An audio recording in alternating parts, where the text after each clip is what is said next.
Bonjour et bienvenue sur cette vidéo. Vous vous apprêtez à regarder un récap de notre table ronde quand David rencontre Goliath que nous avons organisé ici à l'École supérieure du digital. L'idée c'est de partager l'expérience que nous avons vécue pendant 3 ans auprès de TF1, donc le Goliath et nous le David Minute Buzz, et de vous donner les enseignements qu'on a pu avoir pendant ces 3 ans pour apporter le plus de valeur possible. Cette vidéo sera en 3 parties. La première, nous allons vous donner un peu de contexte sur l'histoire, ces 3 ans qu'on a vécu avec eux. La deuxième partie sera ces enseignements, 5 grands enseignements à retenir, en tout cas de notre point de vue. Et enfin, les questions-réponses qu'on aura eues lors de cette table ronde. Merci et bon visionnage. Donc bienvenue, merci à tous d'être ici. Je me présente, je m'appelle David, je travaille à l'IFOP et je suis là pour animer cette table ronde et surtout pour être le maître du temps parce qu'on va essayer de dire beaucoup de choses, d'avoir des enseignements intéressants, mais on va essayer de tenir dans un format qui devrait durer entre 1h30, 1h 3/4 maximum. Donc merci beaucoup à Pierre-Édouard et à l'ESD de nous accueillir pour cet événement dans ce beau lieu de transmission des savoirs, de partage des connaissances, parce que c'est ce qu'on va essayer de faire aujourd'hui, de partager des savoirs, des connaissances, de l'expérience ensemble. Donc je rappelle, l'objectif de cette table ronde, c'est d'avoir un témoignage concret de ce que peuvent être les relations entre des grands groupes et des startups. On en parle souvent, beaucoup, il y a beaucoup d'événements autour de ce genre de thématique. Et là, on a une histoire, celle de Laure Lefebvre et de Maxime Barbier, qui va nous permettre d'illustrer précisément, concrètement, ce que peuvent être donc les relations entre grands groupes, entre David et Goliath.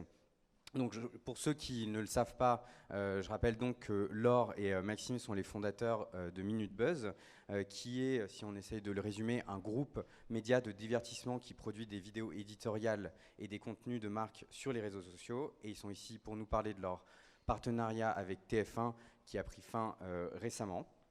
Nous avons aussi, pour cette table ronde, Thomas Bourdeau qui a accepté de participer, qui est donc avocat au cabinet Scotto Partners, spécialisé en conseil de dirigeants et entrepreneurs, et qui va apporter un regard juridique pour avoir des points précis, des points avec un regard d'un expert de ce type de questions sur, encore une fois, les relations entre David et Goliath, sachant que votre cabinet, si je ne me trompe pas, conseille exclusivement des David.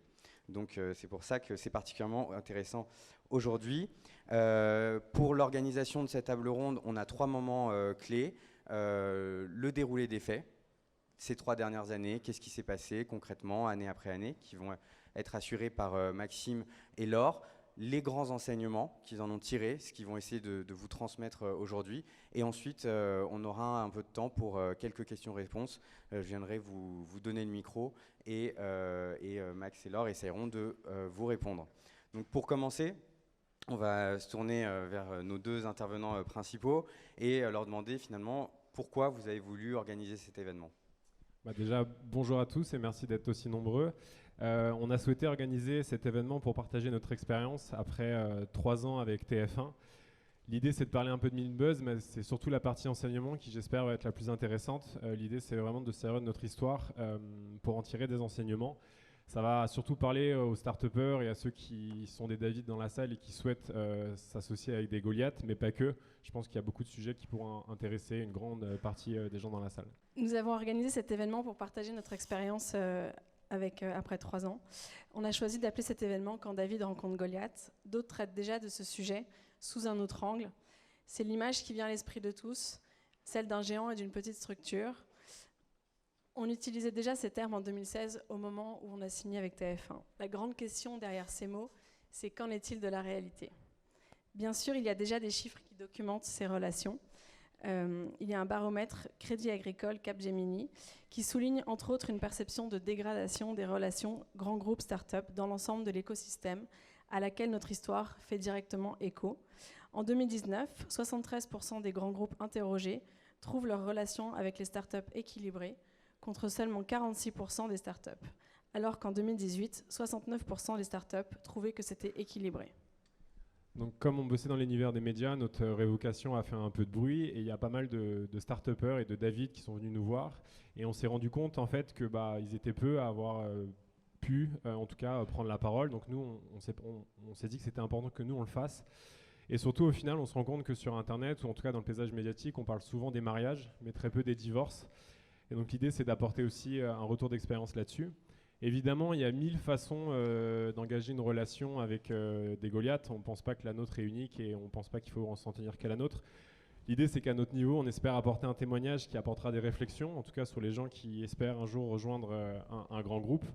C'est aussi pour ça que notre échange est filmé, donc vous vous doutez bien que c'est pas pour aller sur TF1, hein, l'échange il est filmé pour faire une caisse de résonance, donc on diffusera ça aussi sur les réseaux pour qu'il y ait une trace et que les prochains entrepreneurs qui font cette démarche que nous on a fait à 3 ans puissent avoir des choses sur lesquelles se baser.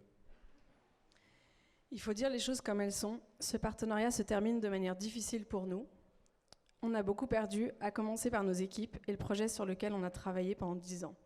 Mais on préfère essayer de surmonter cette étape en prenant du recul et en essayant de comprendre les erreurs à ne pas reproduire, en vous le partageant. Donc déjà, merci à tous, merci à Pierre-Etienne pour l'école, merci à tous ceux aussi qui nous ont apporté du soutien sur ces 2 derniers mois, parce que ça a été une période complexe. Pendant une semaine, on n'a même pas pu parler à nos équipes, on a dû transférer le fruit de notre travail en quelques heures à TF1. Merci aussi à ceux qui se reconnaîtront, il y en a dans la salle, il y en a qui verront sûrement cette vidéo, il y en a qui nous ont déjà aussi proposé de nous relancer. Et on a aussi une pensée très forte pour nos équipes qui continuent l'aventure en ce moment même chez Vertical Station et on espère vraiment pour eux que ça se passera au mieux.